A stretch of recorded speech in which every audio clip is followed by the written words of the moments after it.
Ready भैया? दोनों ही आपको दे देता हूँ। हाँ जी, नमस्कार साथियों। आज मैं और मेरे वरिष्ठ साथी सहयोगी प्रमोद तिवारी जी, राज्यसभा सांसद, आपके सामने हैं। कुछ बातें प्रमोद तिवारी जी रखेंगे आपके समक्ष। अलग अलग 3 से 4 बिंदु हैं मणिपुर की त्रासदी के, और उसके पश्चात मैं अपनी बात रखूंगा। प्रमोद तिवारी जी।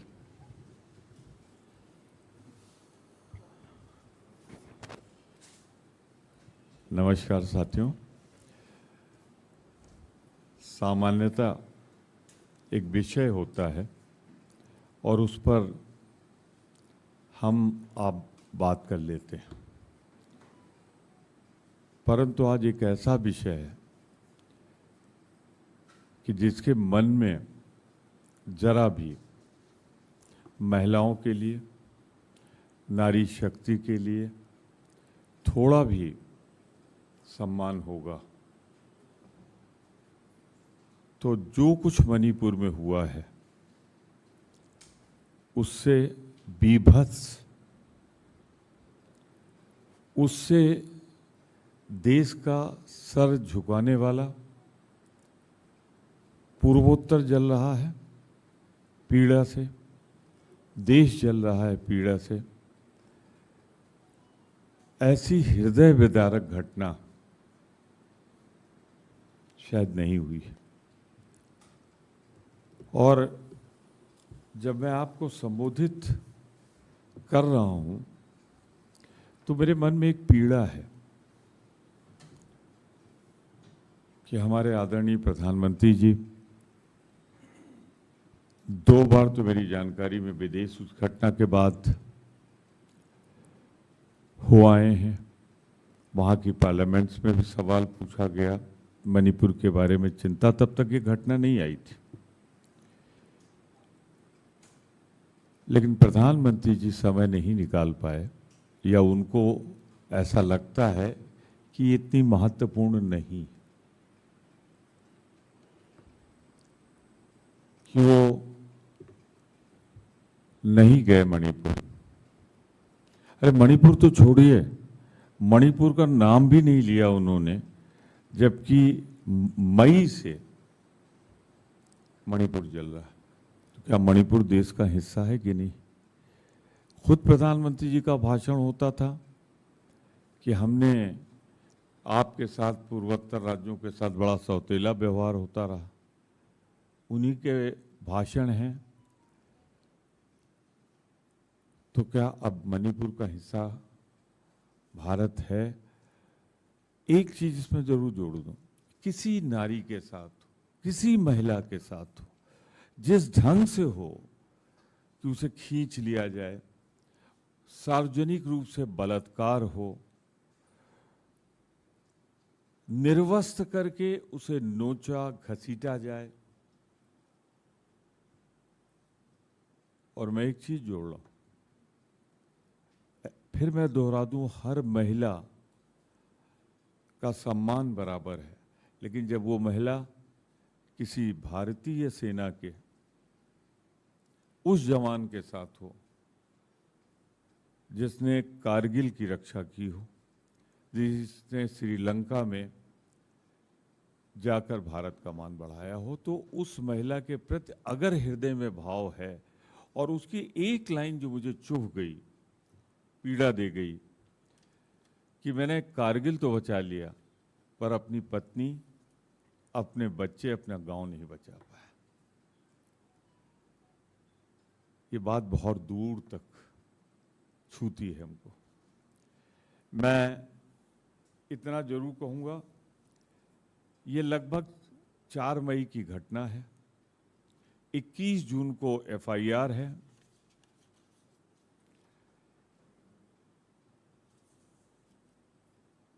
एक ही बात याद आती है प्रधानमंत्री जी के न जाने पर, कि जब रोम जल रहा था तो नीरो बांसुरी बजा रहा था। वो संबोधित कर रहे थे देश विदेश में, पर मणिपुर के लिए 2 शब्द नहीं थे उनके पास अपील ही कर लेते कि शांति स्थापित होना चाहिए। नहीं गए, पर हमें गर्व है अपने नेता राहुल गांधी पे। तमाम व्यवधान के बीच वो गए और उनको हर समुदाय ने गले से लगाया, रोकने की कोशिश हुई। तो ये उस कहावत को, उस कहानी को दोहराता है कि जब रोम जल रहा था, नीरो बांसुरी बजा रहा था, प्रधानमंत्री जी क्या कर रहे थे ये तो वही बता सकते हैं। उन्हीं का महिला आयोग, उसने भी नाराजगी व्यक्त की है कि 2 बार उन्होंने मुख्यमंत्री से बात करने की कोशिश की है, संपर्क नहीं हो पाया। महामहिम राज्यपाल जी जो हैं वहां पे महिला हैं और वो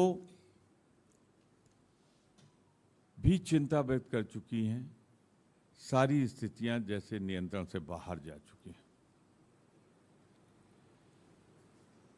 एक बड़ा मौजू सवाल है कि हमारे माननीय गृह मंत्री जी चाणक्य 3 दिन रहकर आए हैं मणिपुर में।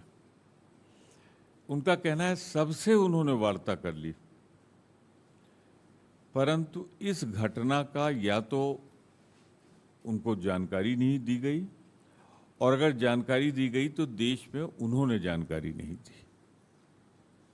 क्या ये मैं आप पर छोड़ता हूं, क्या ये इतनी महत्वपूर्ण घटना नहीं थी कि आपके साथ साझा की जाए या ऐसी घटनाओं को रोका जाए?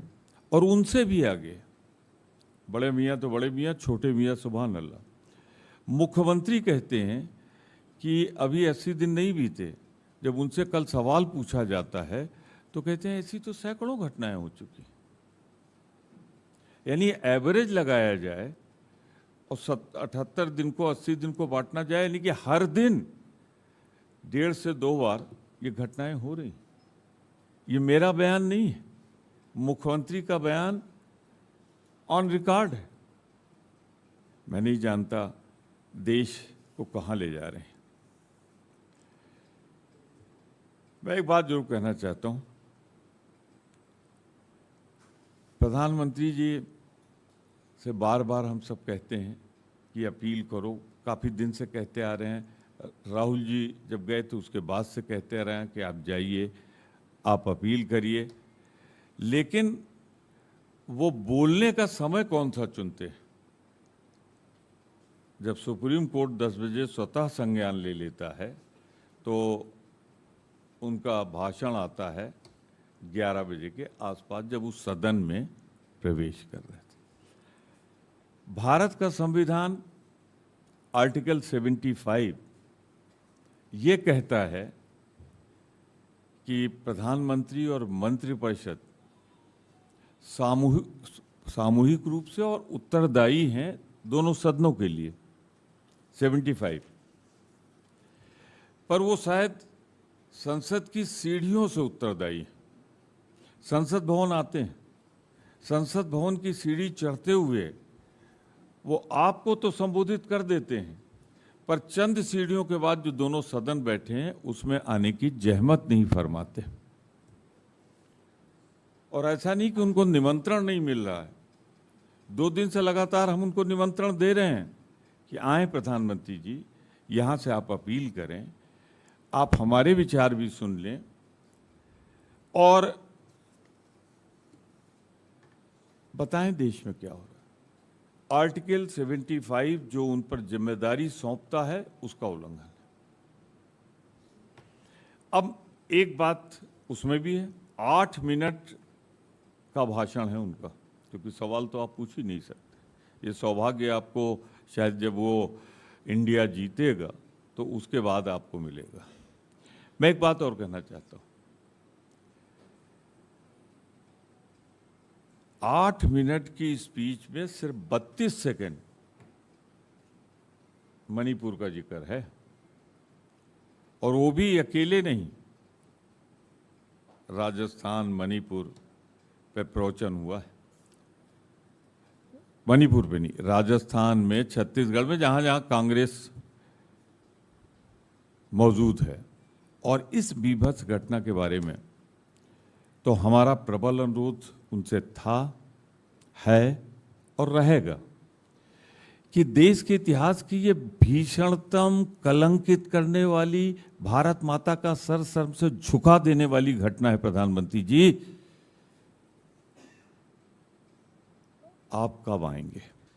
मुझे आपसे ये बात इसलिए कहनी पड़ रही है कि मैं एक आध मंत्रियों के बयान देख रहा था। मंत्रियों के बयान ये हैं कि हमने तो चर्चा स्वीकार कर ली, आप क्यों नहीं इस चर्चा में भाग लेते? तो एक सांसद होने के नाते, उपनेता होने के नाते, राज्यसभा की ओर से खास तौर से आपको एक्सप्लेन कर दूं मैं कि 267 जिसमें हम मांग रहे हैं और 176 जिसमें ये चर्चा चाहते हैं, उसका फर्क क्या है जिससे कंफ्यूजन खत्म। 167 में 2-3 लोग प्रस्ताव करें, चेयरमैन को संतुष्ट करें, सत्ता पक्ष चाहे तो किसी दिन, ये शब्द पे गौर करिएगा, किसी दिन कुछ समय के लिए चर्चा निर्धारित हो सकती है, लेकिन वो जो 167 में है कि वो 2-2.5 घंटे से ज्यादा की नहीं। दो बातें इस पे मैं एम्फेसाइज कर रहा हूं आपको। एक तो जब समय मिले और ना मिले तो चर्चा के लिए इनकार भी कर सकता है, और उधर मणिपुर चल रहा है। 267 में इसका इक्विवेलेंट पार्लियामेंट लोकसभा में भी है। जिस समय ये उठाया जाएगा उसी समय संपूर्ण सदन की सारी कार्रवाई रोक के, जब तक आवश्यकता होगी तब तक इस पर चर्चा हो सकता है।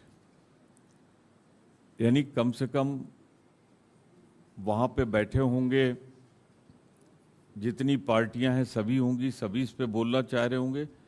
तो इस तरह तो वहां पे 3 मिनट, 2 मिनट, 4 मिनट से ज़्यादा किसी को समय नहीं मिलेगा। वो भी तब मिलेगा जब निर्धारित हो जाएगा, और तब तक मणिपुर के बारे में हम बोल नहीं सकते। ये बेसिक डिफरेंस।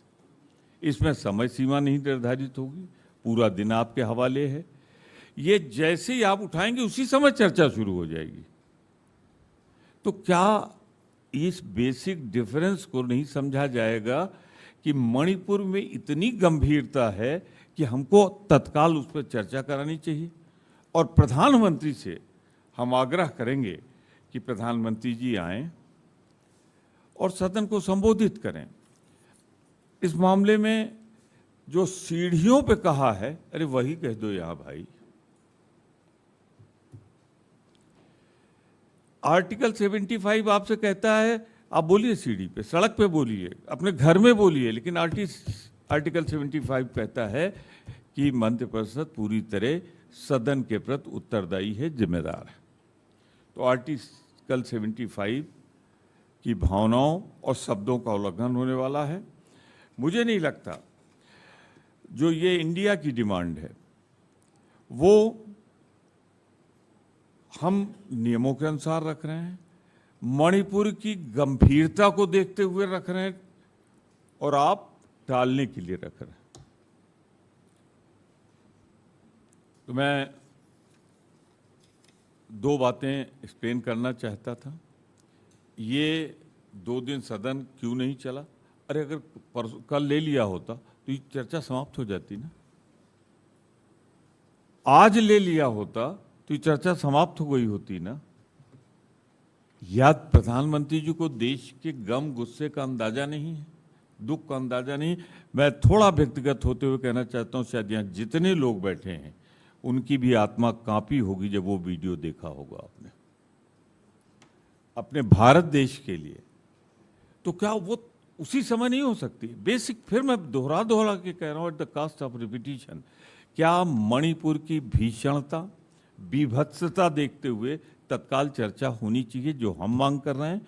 और वो मांग कर रहे हैं कि एक नियम के अंतर हो जिसमें हम आप 1 घंटा बोल सकते हैं, 1.5 घंटा भी बोल सकते हैं, 2 घंटा भी बोल सकते हैं, पर 2.5 घंटे के ऊपर नहीं जा सकते। तो क्या इतने दल, सत्तारूढ़ दल भी बोलेगा, हम भी बोलेंगे, क्या 2.5 घंटे में इस चर्चा को समेटा जा सकता है? यह सबकी बातें आ सकती हैं। और इसमें पाबंदी है कि आप बियॉन्ड इसके नहीं जा सकते। तो वो सीमित चर्चा चाहते हैं। अनिश्चित काल में कब चर्चा होगी उसमें अनिश्चितता चाहते हैं। और हम चाहते हैं कि तत्काल चर्चा हो। इसकी विभत्सता को देखते हुए और समय की सीमा देखते हुए, और समय की सीमा न हो, हम पूरे दिन करें, क्योंकि इसमें है कि नियमों को सही। इन 2 पॉइंट्स पे मैं आपको क्लेरिफाई कर रहा हूं। इस पर विस्तृत रूप से जब आप बोल लेंगे, कोई सवाल होगा, मैं आपको जवाब दूंगा। लेकिन मैं चाहता हूं कि विस्तृत रूप से इस पर हमारे सीनियर कुलीग, हमारे साथी, हमारे मीडिया इंचार्ज। धन्यवाद तिवारी जी।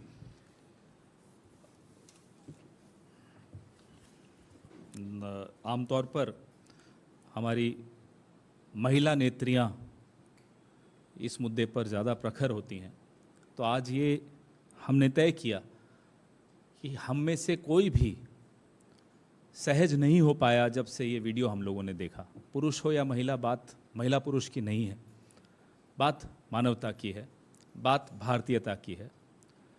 प्रधानमंत्री जी भी तब बोले जब उनके ट्रोल्स तक पिघल गए। ये इतनी भयावह घटना थी कि भारतीय जनता पार्टी के ट्रोल्स जब पिघलने लगे, तब मोदी जी को लगा कि अब उन्हें कुछ बोलना चाहिए। और बोलते हुए भी अपनी मंशा उन्होंने स्पष्ट कर दी।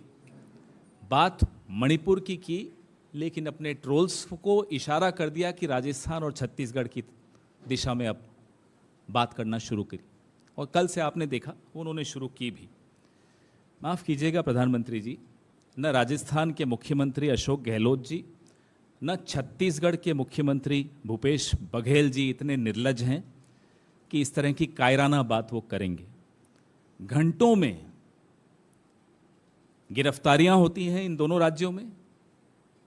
बिल्कुल नो टॉलरेंस क्राइम के प्रति हमारे राज्यों में आप देखेंगे। मैं आपको एनसीआरबी का 2021 की रिपोर्ट बता रहा हूं। टॉप पहले पेज पे जितने राज्य हैं 2021 में, ये सब भाजपा के पास थे। अब इसमें से हिमाचल और कर्नाटक हमारे पास अब आया है। आसाम, हरियाणा, मध्य प्रदेश, उत्तराखंड, उत्तर प्रदेश, अरुणाचल, हिमाचल, कर्नाटक, मेघालय, सिक्किम, त्रिपुरा, ये टॉप के मैं आपको बता रहा हूं क्राइम अगेंस्ट विमेन। इसलिए प्रधानमंत्री को बोलने से पहले अपनी ही सरकार के आंकड़े देखने चाहिए और फिर इस तरह की कायराना बात करनी चाहिए जो उन्होंने कल की। और जो व्यक्ति पंचायत से लेकर लोकसभा तक अपने नाम से वोट मांगने निकलता हो, उसको इस तरह की बात, माफ कीजिएगा, इस तरह की निर्लज बात करते हुए थोड़ा सोचना चाहिए था। ये प्रधानमंत्री को शोभा नहीं देता।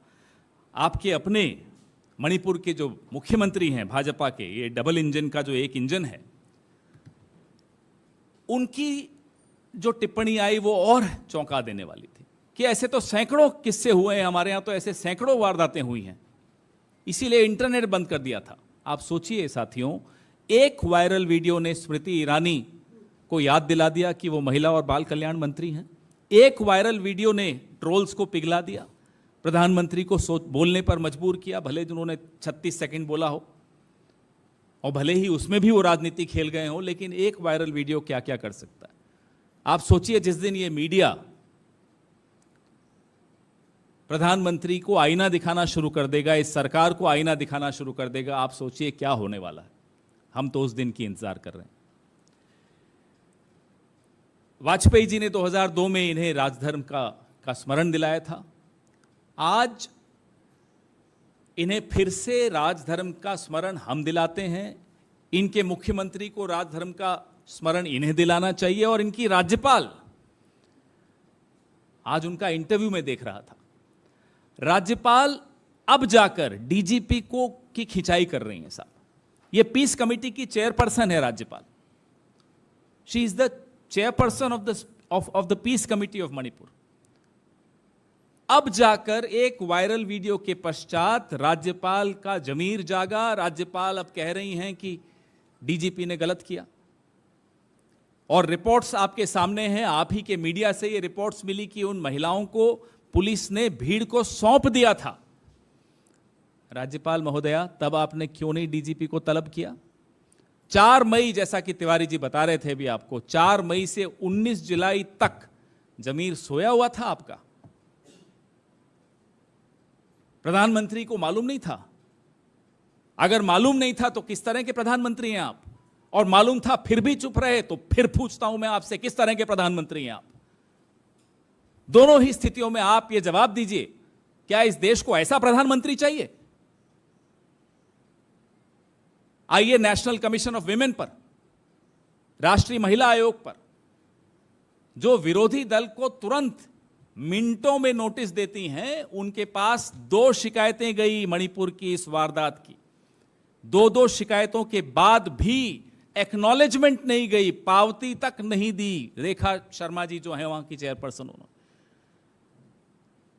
एक विदेश से गई, एक देश से गई, लेकिन शिकायतों पर कोई कार्रवाई नहीं हुई।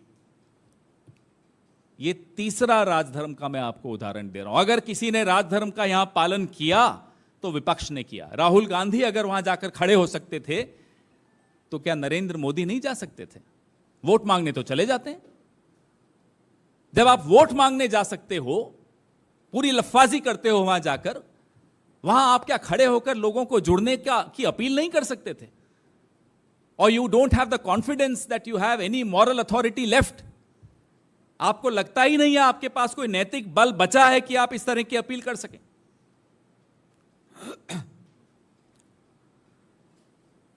इंटरनेट और मीडिया पर जिस तरह की वहां पाबंदियां लगी हुई हैं, वो भी हैरानी की बात है।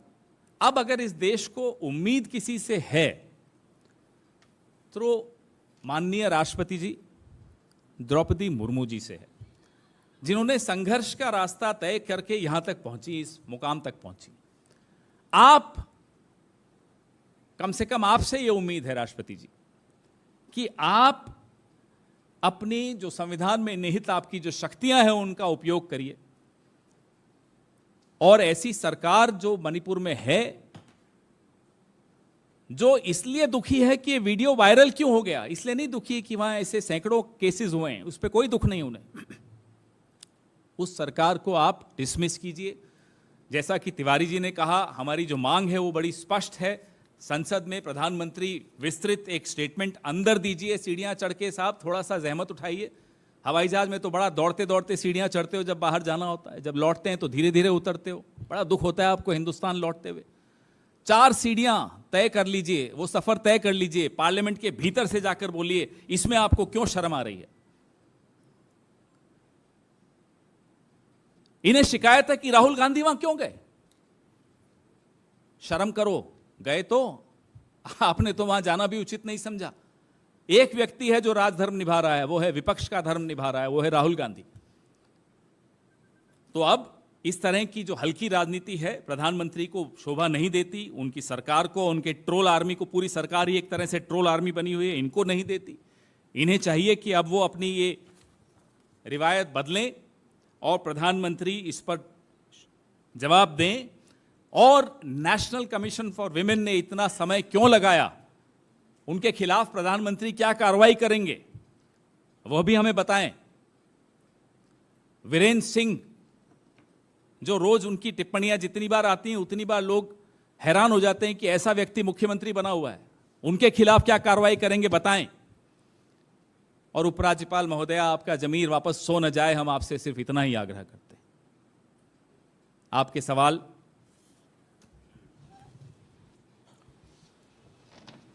सर, सरकार की तरफ से बार बार ये कहा जा रहा है कि सरकार चर्चा के लिए तैयार है, विपक्ष चर्चा से भाग रहा है, इसका क्या जवाब है? अगर विपक्ष चर्चा के लिए भाग रहा होता तो वो खुद नोटिस क्यों देता, खुद क्यों कहता, और उस सेक्शन में नोटिस क्यों देता कि इस पर अभी अभी तत्काल चर्चा करेंगे। तो ये झूठ बोलने की सीमा होती है। मैंने नियमावली का ज्ञान आप सबको मुझसे ज़्यादा होगा, फिर भी मैंने इसमें बताया, इसको मैं at the cost of repetition आप कहेंगे मैं पढ़ दूंगा, 2 लाइन इसकी देख लीजिए कि इस पर सबसे बड़ी बात है, कोई सदस्य सभापति की सहमति से ये प्रस्ताव कर सकेगा कि उस दिन राज्यसभा के समय सूचीबद्ध कार्य से संबंधित किसी प्रस्ताव पर किसी नियमों का लागू होना निलंबित कर दिया जाए। यानी जो रूल हैं उनको आप सस्पेंड करिए तत्काल, और उसके बाद भी शर्म नहीं आती जब भाजपा का कोई मंत्री या स्पोकमैन ये कहता है कि चर्चा से विपक्ष भाग रहा है। अरे हम तो उस नियम में चर्चा मांग रहे हैं जिसमें जैसे ही हम उठाएं, जो कल हमारे नेता एलओपी श्री मल्लिकार्जुन खड़गे जी ने फर्स्ट अपॉर्चुनिटी पे उठाया और उन्होंने ललकारा कि भाई आओ इस पर चर्चा करो, इसके महत्व को समझो, तो उसका यही जवाब है कि चर्चा से कौन भाग रहा है, या चर्चा से सीमित करके उसे सिर्फ फॉर्मेलिटी बनाना चाहते हैं। इसमें अनिश्चित काल तक आप चर्चा कर सकते हैं। भाई आज इंडिया बड़ा मजबूत हो गया है, आज हमारे पास सारे दल हैं और सबके हस्ताक्षर हैं इस पर। वो बोलेंगे, सत्तारूढ़ दल भी बोलेगा, तो इसके लिए तो एक दिन कम पड़ जाएगा। पर हम एक दिन बैठ लें 6 बजे के बाद, 7, 8, 9, 10। पर मैं पूछना चाहता हूं वो भाजपा से, 2 महिलाएं, एक उसमें आर्मी के जवान की महिला बलात्कार हो सड़क पे, उसके बाद मुझे कहने में शर्म आती है कि उसको नंगा करके घुमाया गया, नोचा खसोटा गया उसे, और उसके बाद भी भाजपा सरकार को शर्म नहीं आती है ये कहते हुए कि विपक्ष चर्चा से भाग रहा है। अरे मैं अभी भी चुनौती देता हूं, मंडे को 11 बजे मैं फिर उठाऊंगा, मैं हमारे नेता खड़गे जी उठाएंगे, मेरी चुनौती स्वीकार करो और 11 बजे से चर्चा प्रारंभ करो। प्रमोद जी, जिस तरह से गतिरोध बना हुआ है, आप अपनी डिमांड पे अड़े हुए हैं और गवर्नमेंट कह रहा है कि चर्चा दूसरे रूल में कीजिए, तो क्या हम एक्सपेक्ट कर सकते हैं कोई बीच का रास्ता, या कि ये सेशन भी वैसे ही जाएगा जैसे पिछला सेशन अडानी की इशू पे गया? पहली बात तो ये समझना होगा, ये साधारण घटना है या असाधारण घटना है। इसका महत्व किसी एक गांव का है या एक प्रदेश का है या राष्ट्रीय है या अंतर्राष्ट्रीय। जो मुद्दा अंतर्राष्ट्रीय हो चुका हो, जहां प्रधानमंत्री जी को घेर के पूछा जा रहा हो, अगर उस पर विपक्ष ये कहता है इस पर अभी चर्चा कराइए, और दूसरी तरफ सरकार कहती है कि हम चर्चा कराएंगे 176 में कराएंगे, जिसमें थोड़ा सा समय मिलेगा, और कब मिलेगा ये भी नहीं पता। आज प्रेस कॉन्फ्रेंस के माध्यम से मैं चुनौती देता हूं, 2 दिन 2.5 दिन 2 दिन बाकी है कि 11 बजे हमारे लीडर मल्लिकार्जुन खड़गे जी और उनके नेतृत्व में सारा विपक्ष एक साथ चर्चा की मांग करे 11 बजे। अगर वो गंभीर हैं, वो अपनी बात पर कायम है, जिसकी उम्मीद मुझे नहीं है, तो पहला काम होना चाहिए 11 बजे से इस पर चर्चा होनी चाहिए। सर राजनाथ सिंह जी ने कहा कि जो ऑपोजिशन है वो सीरियस नहीं है, सरकार चाहती है, और 17 जो दूसरा आप रूल बोल रहे हैं उसके तहत भी नोटिसेस जो है वो विपक्ष की तरफ से दिए गए थे और चेयरमैन उसको पढ़ ही रहे थे, तभी विपक्ष की तरफ से कहा पीएम सदन में आए। तो विपक्ष जो है उसका स्टैंड क्लियर नहीं है और वो भटका रहा है। पूरा क्लियर है, हम तो अब भी दोहरा रहे हैं, प्रेस कॉन्फ्रेंस में दोहरा रहे हैं कि हम चाहते हैं इस विषय पर प्रधानमंत्री जी अपना वक्तव्य दें, और उनको याद दिला रहे हैं article 75 of the constitution of India. एक इंडिया से बहुत घबराते हैं, वो कॉन्स्टिट्यूशन ऑफ भारतवर्ष। इसके कॉन्स्टिट्यूशन में है कि प्रधानमंत्री और मंत्रिपरिषद उत्तरदायी है दोनों सदनों के लिए। वो कहीं विदेश में नहीं, वो पार्लियामेंट के अंदर हैं, पार्लियामेंट की सीढ़ियाँ चढ़ रहे हैं, वहाँ तो आपको संबोधित कर सकते हैं, लेकिन सदन में क्यों नहीं? फिर बात घुमा फिरा के मैं वहीं ला रहा हूँ कि कौन कितना गंभीर है, इसका अंदाज़ा मेरी चुनौती से लग जाना चाहिए। हमने तो कहा तो इसका तो कल ही हो जाना चाहिए था, हमने कहा इसका आज हो जाना चाहिए था। अब चलिए फर्स्ट वर्किंग डे आ रहा है मंडे, और मंडे को करा लो। 11 बजे पहला काम चर्चा, और जब तक सब एग्जॉस्ट न कर जाएं, बोलने वाले अपनी बात ना रख ले। अरे 2 महिलाओं के महत्व को आप नहीं समझते, उनका सतीत्व लूटा गया, उनको बेइज्जत किया गया, मौत के हवाले कर दिए। मौत से भयंकरतम मौत दी गई उनको, कि उनको सिर्फ बलात्कार नहीं हुआ। सुप्रीम कोर्ट की टिप्पणी, बलात्कार जब हो जाता है तो औरत पहले दिन से अपने आप को महसूस करती है जैसे मर गई। जिसको हम सजा देंगे वो तो उस दिन मरेगा जो फांसी पे लटकेगा। और यहाँ तो उस दिन से मैं नहीं समझता क्या मनोदशा होगी उसकी, कि उसकी फोटो, उसके वीडियो हम आप देख रहे हैं बलात्कार की। और उसके बाद भी, इसीलिए मैं कहता हूँ भारतीय जनता पार्टी के अंदर महिलाओं के लिए कोई संवेदना नहीं है। इनका लंबी कहानी हो जाएगी, इसलिए मैं उस पर नहीं जाना चाहता और बहुत सी चीज़ कहना भी नहीं चाहता। महिलाओं के प्रति जरा भी सम्मान नहीं। सर, भाजपा का कहना है 8 जुलाई को पंचायत चुनाव हुए थे और उसी दिन बूथ के अंदर एक स्त्री के साथ बदतमीजी की गई, उसके कपड़े उतारकर, जस्ट बिकॉज आप लोग वहाँ पे ममता बनर्जी से जुड़े हुए हैं, इसलिए वहाँ के बारे में आप बात नहीं करें, मणिपुर पे बात कर रहे हैं। इस पे आपका क्या कहना है सर? अभी हमारे साथी ने कहा, सारे प्रदेश याद दिला दिए, और आपका बंगाल प्रेम जो है यहाँ जागृत हो रहा है। अरे मेरे भाई, कभी तो एक चीज़ सोचो, ये देश की बेटी थी, सैनिक की बेटी, सैनिक की पत्नी थी। पूरे दुनिया में हमारा सर, भारत माता का सर सर से झुक गया है। पंचायत चुनाव में हो, उसको सजा मिलनी चाहिए। उठाओ ना, कौन रोक रहा है? जहाँ देश के जिस हिस्से में हो रहा है करो, लेकिन मेहरबानी करके इस घटना पर, जिस पर हमारी नोटिस है, नेता विरोधी दल की नोटिस है, सारे दलों के नेताओं की नोटिस है, पहले उस पर करो, ले आओ ना। हम कहाँ मना कर रहे हैं, वो तो आपके हाथ में है। प्रमोद जी, चर्चा आप इस पे एक लाइन मैं भी कहना चाहूँगा। प्रमोद जी ने बहुत सही कहा। क्या उस प्रदेश जिसका आपने नाम लिया कि मुख्यमंत्री बलात्कारियों के या क्रिमिनल्स के साथ खड़ी हुई दिखी आपको? पहली बार इस देश के इतिहास में कठुआ के किस्से को मैं वापस से आपको याद दिला दूं। भारतीय जनता पार्टी के मंत्री, जम्मू कश्मीर उस वक्त पूरा एक राज्य था, मंत्री सड़क पर आए, बलात्कारियों के पक्ष में नारे लगाए। और उसके बाद तो ये उदाहरण आपको देश के कई कई हिस्सों से दिखाई दे रहा है। जब बलात्कारियों को माल्यार्पण किया जाता है तो कम से कम भारतीय जनता पार्टी की हिम्मत नहीं होनी चाहिए कि कोई और उदाहरण दें, पहले अपने गिरेबान में झांकें। हमें राजस्थान के बारे में बताया जाता है, मैं राजस्थान से हूं। मैं आपको 2 किस्से अभी जो हुए हैं जोधपुर में, जहां एक बच्ची के साथ इस तरह की का क्राइम हुआ, 6 महीने की बच्ची, उनका प्रॉपर्टी डिस्प्यूट था, उस परिवार का भतीजा 2 घंटे में गिरफ्तार हुआ। और दूसरा किस्सा तो ऐसा है जिसमें अखिल भारतीय विद्यार्थी परिषद के 3 लोग, धर्मपाल, समंदर सिंह, भट्टम सिंह, तीनों गिरफ्तार किए गए। बलात्कार किया था इन्होंने।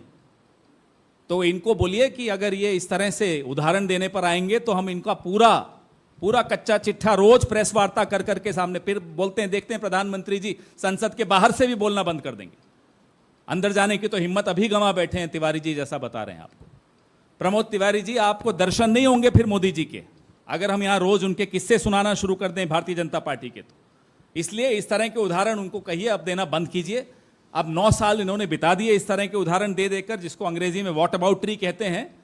अब वक्त आया है, जबान चलाना बंद करें, देश चलाने पर थोड़ा ध्यान रखें। प्रमोद जी, मेरा सवाल आपसे है कि आप लोग भी चाहते हैं, विपक्ष चाहता है 267 में और सत्ता पक्ष चाहता है 176 में। क्या आपको लगता है कि नियम 267 के तहत राज्यसभा में चर्चा के बाद आप लोग डिवीजन मांगेंगे? इस बात से सरकार घबराई हुई है, और क्या यही वजह है कि विपक्ष के 267 नियम के तहत जो चर्चा आप चाहते हैं उसको सरकार या स्पीकर की तरफ से, सभापति की तरफ से अलाउ नहीं किया? बहुत अच्छा सवाल आपका। इसमें ना हम चर्चा कर पाएंगे 176 में, चर्चा जो सीमित होगी, प्रस्ताव हम नहीं पारित कर पाएंगे। तो क्या इस देश की संसद अगर इस घटना से दुखी होकर प्रस्ताव बनाना चाहे तो उस नियम में चर्चा हो जिससे बाध्यता है कि आप नहीं कर सकते? और या उस नियम में हो जिसमें मूड ऑफ द हाउस जो बन जाए उसे हम कर सके। इसमें तो आप ये भी नहीं कर पाओगे। चर्चा तो जो सीमित होगी होगी, न कोई प्रस्ताव होगा, मतदान का तो प्रश्न ही नहीं उठता। फिर क्यों घबरा रहा है, क्यों घबरा रहे हैं? यही दो कारण नहीं है, कारण एक बहुत बड़ा है, वो हम चर्चा के समय बताएंगे। सर, एनसीडब्ल्यू के रोल पर भी सवाल खड़े हो रहे हैं। सर इधर ऐसा बताया जा रहा है कि जो रिपोर्ट सामने आ रही है कि पहले ही उनको लेटर लिख दिया गया था, एनसीडब्ल्यू को लेटर लिख दिया गया था, लेकिन कोई भी एक्शन नहीं लिया गया। वहीं दूसरी तरफ एनसीडब्ल्यू चीफ जो है रेखा शर्मा, उन्होंने कहा है कि हमने लेटर्स लिखे, चीफ सेक्रेटरी को भी लिखा, लेकिन वहाँ से रिस्पॉन्स नहीं आया। इस बीच जो तमाम विपक्ष के नेता हैं उनकी ये मांग आ रही है कि रेखा शर्मा को सैक कर देना चाहिए, वो कम्पिटेंट नहीं है उस पोजीशन के लिए। क्या आप भी अग्री करते हैं इससे? एक तारीख नोट कर लीजिए, 12 जून, आज से 39 दिन पहले के आसपास होगा। उस दिन जा चुकी 2 बार सूचना एनसीडब्ल्यू में, और इसके अलावा चीफ सेक्रेटरी को सब जगह सूचना दी जा चुकी है। और फिर ये तो अपने ओपनिंग रिमार्क में मेरे साथी ने कहा एनसीडब्ल्यू का रोल भी, मैंने भी इस बात को उठाया, तो इसमें तो कोई दो राय नहीं है। पूरी ऊपर से नीचे तक लेकर भाजपा के लोग इस मामले को दबाना चाहते हैं, हटाना चाहते हैं, घटना चाहते हैं, और इसीलिए उस नियम में चर्चा चाहते हैं जिसमें न प्रस्ताव हो सके और न वोटिंग हो सके। मैं एक बात और कहना चाहता हूँ, जरा विश्वास कम किया कीजिए, मेरे कहने से तो नहीं होगा, लेकिन कम किया कीजिए। यही भाजपा वाले हैं, नाम कहेंगे तो रविशंकर जी के साथ कई लोगों का ले लूँगा, जिन्होंने साफ कहा था कि भारत के प्रधानमंत्री की शक्ति देखिए, उनका प्रभाव देखिए कि उन्होंने रूस और यूक्रेन का युद्ध रुकवा दिया। तो रुका रूस और यूक्रेन का युद्ध, उनकी छोड़िए, इसीलिए हम सिर्फ प्रधानमंत्री जी की बात करते हैं। क्या उनके नज़रों में ये इतना गंभीर प्रश्न नहीं है कि इस पर वो सदन में आए, जबकि भारत का संविधान उन्हें बाध्य करता है कि आप जब सत्र चल रहा था, सदन चल रहा था, तो आप बाहर क्यों बोले? बात दूर तक जाए तो इसमें प्रिविलेज आ सकता है कि हम जिस नोटिस को अंदर दिए बैठे हैं, क्योंकि नोटिस 10 बजे के पहले चली गई और 10 बजे के बाद वो बोल रहे हैं, तो उसमें बोलना था, सदन में बोल बाहर रहे हैं, लेकिन हम इसको कहीं घुमा माना फिराना नहीं चाहते। हम न्याय चाहते हैं उन 2 महिलाओं को, भारत की महिलाओं को, और मुख्यमंत्री जी की भाषा में ऐसी घटनाएं तो सैकड़ों हो चुकी है, उन महिलाओं को। सर, इसके अलावा एक विषय है, ज्ञानवापी परिसर का एएसआई सर्वे की इजाज़त दी है वाराणसी के कोर्ट ने, अभी अभी ये फैसला आया है, इस पर क्या प्रतिक्रिया है? देखिए, जो मैटर चल रहा है सुप्रीम कोर्ट में, हाई कोर्ट में और वाराणसी की अदालत में, मैटर सब जुडिस है। मैं उस पर कोई चीज़ नहीं कहूँगा, क्योंकि जब तक जो फैसला आया है उसको पढ़ ना लूँ, समझ ना लूँ, तब तक नहीं बोलना चाहता। पर दूसरी बात जरूर बोलना चाहता हूँ, आज हमारी प्रेस कॉन्फ्रेंस और मैं आया हूँ यहाँ पे, 2 दिन सदन क्यों नहीं चला? ये जब पूरा रोम जल रहा था तो नीरू बांसुरी बजा रहा था, यहाँ मोदी जी क्या कर रहे हैं कि पूरा मणिपुर जल रहा है। मेरा एक विषय तक आधारित है, तो मैं आग्रह करूँगा कि इसको यहीं तक रखा जाए, इसके महत्व को समझा जाए। प्रमोद जी, एक सवाल है। प्रमोद जी, एक सवाल हमारा है, खासकर यूपी से संबंधित। वहाँ पर ऐसा देखने में आया है सर कि स्वास्थ्य सेवाओं का चरमराई हुई स्थिति, लोग गांव से मरीजों को चारपाई पर रखकर हॉस्पिटल में ले जा रहे हैं, तो उनकी आप उस पर क्या कहेंगे? खासकर आप उत्तर प्रदेश से आते हैं सर। पूरे उत्तर प्रदेश को इन्होंने स्ट्रेचर और एम्बुलेंस पे कर दिया है, आप एक गांव की बात कर रहे हैं। सर, राज्यसभा से जुड़ा ही एक है कि सर आज जब दिल्ली जो अध्यादेश वाला मुद्दा जब उठा, तो सदन में इंडिया के जो तमाम दल हैं उन्होंने हंगामा किया, जिस पर सभापति ने एक टिप्पणी की कि ये पब्लिक स्ट्रीट नहीं है। तो सर, क्या इस पर राज्यसभा में चर्चा नहीं चाहता है विपक्ष या इंडिया के जो तमाम घटक दल हैं? विपक्ष तो सब कुछ चाहता है, सत्ता पक्ष तो चाहे। हम लोग पहला हमारे इंडिया का है कि जो संघीय ढांचा है, जिस तरह प्रहार हो रहा है, उसको नहीं होना चाहिए, तो हम लगातार ये मुद्दा उठा रहे हैं। तो दिल्ली में भी जो हो रहा है वो भी संघीय ढांचे पे प्रहार है। चूंकि मैटर सब जुडिस है फुल बेंच के सामने, इसलिए मैं कुछ ज़्यादा टिप्पणी नहीं करूँगा। सर मेरा सवाल है आपसे, प्रमोद सर इधर। सर आप कह रहे हैं, सरकार कह रही है शॉर्ट ड्यूरेशन डिस्कशन में ले रही है वो, और आप कह रहे हैं कि 267 में हो, लेकिन यथास्थिति ये रहने वाली है मंडे तक जो है सदन स्थगित है। मंडे में आपकी क्या जो है रहने वाली है रणनीति? क्या मंडे को भी इसी तरीके से सदन नहीं चल पाएगा? क्योंकि सरकार की तरफ से राज्यसभा में पीयूष गोयल सदन के नेता, उन्होंने कह दिया कि हम तो अपने नियम से कराएंगे। वहाँ पे जो है प्रहलाद जोशी जी जो संसदीय कार्य मंत्री हैं, वो भी ये कह रहे हैं कि लोकसभा स्पीकर को डिसाइड करने दीजिए। देखिए, 3 बातें बता दूं इसमें। पहली, मैं नोटिस रिसीव करा के आया हूँ, तो नोटिस 267 की जा चुकी है ऑलरेडी सदन। उनको पहले जवाब देना होगा कि क्यों नहीं स्वीकार कर रहे। एक चीज़, मान लीजिए वो स्वीकार कर लेते हैं तो चर्चा हो जाएगी। गतिरोध क्या है कि 2 महिलाओं को निर्वस्त करके उनका बलात्कार होता है, उन्हें प्रदर्शन किया जाता है उनका। पूरे देश में मुख्यमंत्री जवाब में कहते हैं ऐसी तो सैकड़ों घटनाएं हो रही हैं 80 दिन में। वो महत्वपूर्ण है कि वो नियम महत्वपूर्ण है जो कब लगेगा, तारीख तय नहीं। हमारी तारीख तय है, मंडे को 11 बजे हम उठाएंगे। और कितनी देर चर्चा चलेगी, और जिस नियम में वो लाना चाहते हैं ना हम उस पर प्रस्ताव कर पाएंगे ना बोल पाएंगे। जितने दल है और उनके हिसाब से तो 1 मिनट, 1.5 मिनट, 2 मिनट बोलने का मौका मिलेगा, तो वो अव्यवहारिक है।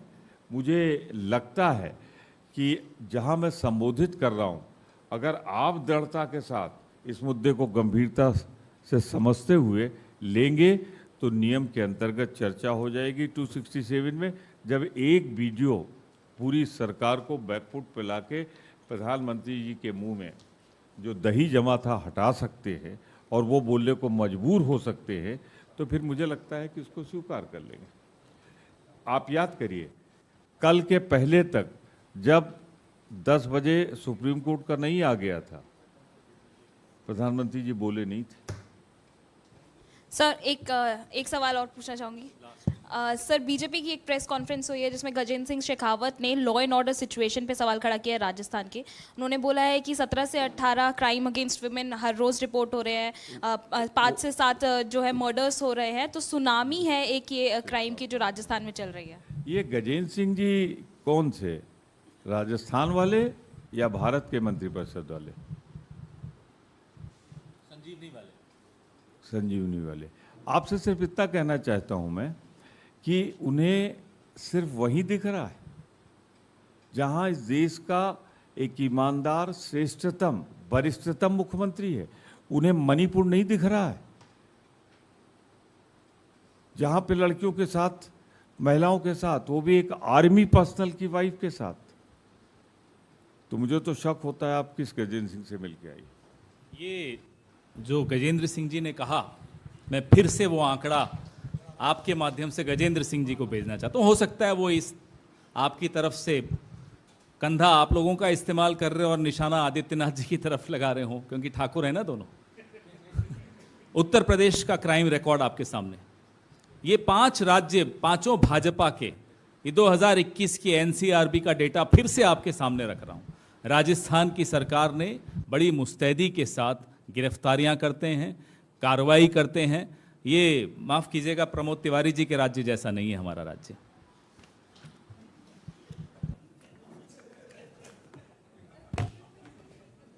ये आप तब तक बोल सकते हैं जब तक भाजपा की सरकार नहीं आ रही है वहाँ। आपकी ये साध पूरी हो जाएगी अगर पिछले आंकड़े देख ले तो, भाजपा के कार्यकाल में ही होता था।